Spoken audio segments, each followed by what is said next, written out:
مراية البلاد، المشهد المغربي، يوميات قضايا، مواقف وشجون، آراء، سجالات ساخنة، والشاهد مواطن يسعى لفهم ما يحدث.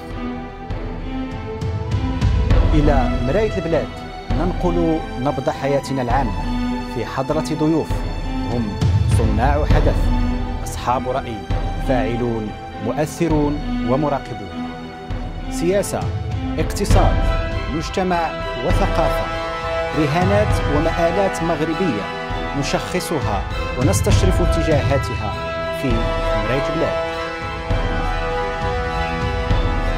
قريبا على نورويب تيفي مع نزار الفراوي.